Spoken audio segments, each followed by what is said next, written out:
खाटू श्याम को लेकर क्या डर था श्री कृष्ण को?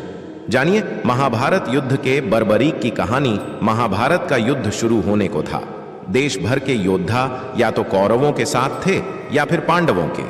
इसी बीच महाबली भीम के पौत्र बर्बरीक भी बढ़ रहे थे कुरुक्षेत्र की ओर। श्री कृष्ण को जैसे ही पता चला कि बर्बरीक रणभूमि की तरफ आ रहे हैं तो वह आशंका से घिर उठे। उन्हें डर था कि यह योद्धा कौरवों की सेना के साथ हो जाएगा। बर्बरीक का कौरवों की तरफ से लड़ना यानी पांडवों की हार। बेवजह भी नहीं था श्री कृष्ण का डर। अपने पिता घटोत्कच से ज्यादा मायावी और बलशाली थे बर्बरीक। कर्ण की तरह दानी, शक्ति स्वरूपों के अनन्य उपासक। इसी उपासना और गुरु विजय सिद्ध सेन की कृपा से उन्हें मिला था अतुलित बल, इंद्रियों को वश में रखने का वरदान और हमेशा साथ रहने वाले 3 अचूक बाण। ये कोई साधारण बाण न थे। इन्हें जिस भी लक्ष्य पर चलाया जाता उसका बेधा जाना तय था। लेकिन अपने दादा भीम का साथ छोड़कर बर्बरीक क्यों लड़ते कौरवों की ओर से? तो जवाब है उनके गुरु की सीख। गुरु ने कहा था कि युद्ध में हमेशा कमजोर का साथ देना। बस इसी को लेकर चिंता थी भगवान कृष्ण को। बर्बरीक जब पांडवों के खेमे में पहुंचे तो श्री कृष्ण ने बातों ही बातों में उनसे अपने दादा के पक्ष में युद्ध करने के बारे में पूछ लिया। इस पर बर्बरीक ने जवाब दिया कि वह अपने गुरु को वचन दे चुके हैं कि हमेशा कमजोर के साथ ही रहेंगे। इस युद्ध में भी जो हारता दिखेगा उसी के पाले में खड़े होकर वह युद्ध करने लगेंगे। साथ ही उन्होंने अपने 3 बाणों के गुण भी बताए। केवल 2 बाण विशाल से विशाल सेना का खात्मा करने के लिए काफी थे। यह सुनना था कि पांडव खेमे में खलबली मच गई। उन्हें लगा कि अगर कौरव हारने लगे तो बर्बरीक कौरवों की तरफ से युद्ध करने लगेंगे। श्री कृष्ण को भी इस बात का भान था। उन्हें पता था कि इस धर्म युद्ध में अधर्म की हार तय है, यानी कौरव पराजित होंगे। लेकिन जैसे ही बर्बरीक कौरवों को पराजित होता देखेंगे तो अपने प्रण के मुताबिक उनकी ओर से युद्ध में उतर जाएंगे। श्री कृष्ण ने बर्बरीक से पूछा कि वह अगर युद्ध ही न करें तो? इस पर बर्बरीक ने जवाब दिया कि ऐसा नहीं हो सकता। वह योद्धा हैं और युद्ध तो करेंगे ही, गुरु को दिए वचन को भी निभाएंगे। इतना कहते हुए वह बाहर चले गए। पांडव खेमे में इसके बाद मंत्रणा हुई।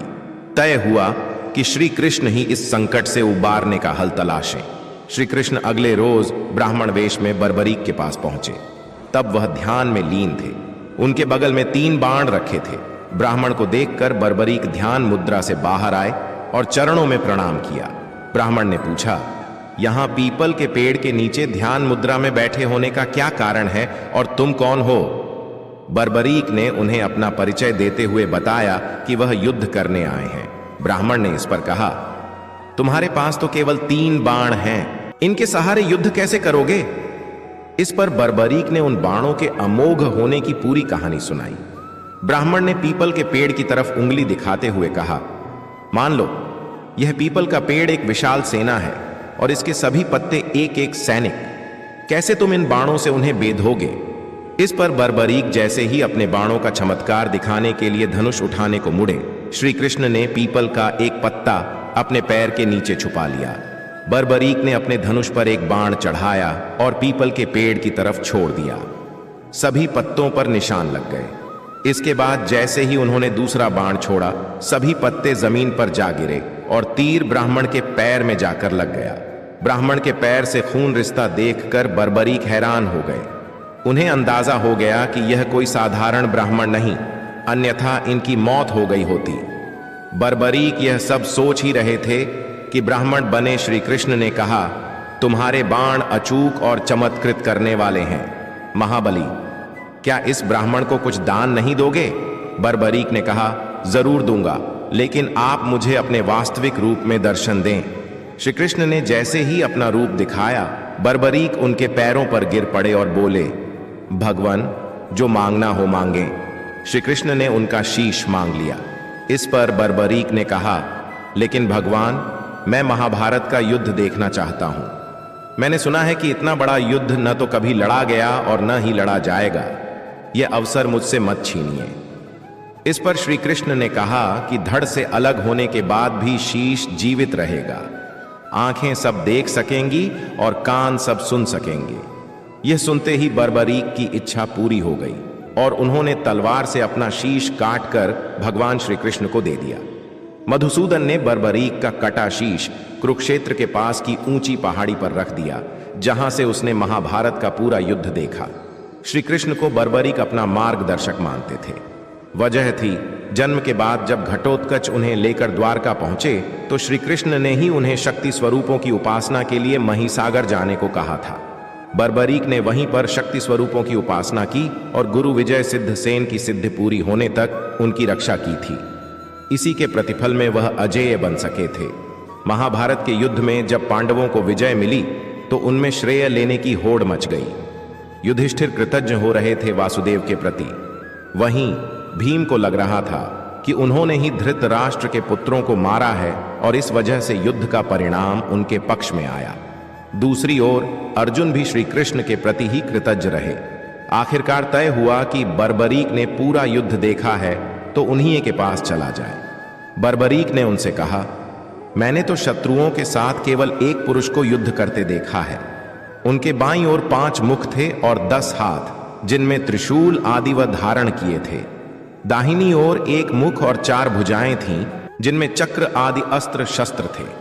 बाईं ओर उनके जटाएं थीं और ललाट पर चंद्रमा सुशोभित हो रहा था। अंग में भस्म लगी थी। दाहिनी ओर मस्तक पर मुकुट था, अंगों पर चंदन लगा था और कंठ में सुशोभित थी कौस्तुभ मणि। उस पुरुष को छोड़कर कौरव सेना का नाश करने वाले दूसरे किसी पुरुष को मैंने नहीं देखा। श्री कृष्ण ने इसके बाद बर्बरीक को कल युग में उनके नाम यानी श्याम के नाम से पूजे जाने का वरदान दिया और उनके शीश को रूपवती नदी में प्रवाहित कर दिया।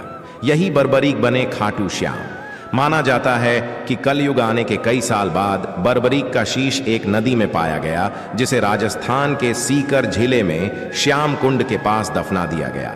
जिस जगह पर इसे दफनाया गया उस स्थान को खाटू नाम से जाना जाने लगा। कहते हैं कि जहां शीश दफनाया गया था उस जगह जब गायें जाती तो उनके थन से दूध रिसने लगता। जब स्थानीय ग्रामीणों ने उस जगह को खोदकर देखा तो उन्हें एक सिर मिला। ग्रामीणों ने सिर के बारे में पता लगाने के लिए उसे गांव के एक विद्वान ब्राह्मण को सौंप दिया। इसी बीच उस स्थान के राजा रूप सिंह चौहान को स्वप्न में खाटू श्याम ने दर्शन दिए और जहां उनका सिर मिला था वहां एक मंदिर बनाने की बात कही। राजा ने आदेश का पालन किया, मंदिर का निर्माण कराया और फाल्गुन शुक्ल एकादशी को खाटू श्याम की प्रतिमा स्थापित करवाई। तभी से यहां फाल्गुन में 12 दिन का मेला लगता है। चूंकि जहां सिर मिला उस जगह को खाटू नाम से जाना जाता था, इसलिए बर्बरीक को खाटू श्याम कहा जाने लगा। इस प्राचीन मंदिर पर आक्रांताओं ने कई बार हमला बोला, नुकसान पहुंचाया। बताते हैं कि सन 1720 में राजा अभय सिंह ने इसका जीर्णोद्धार करवाया।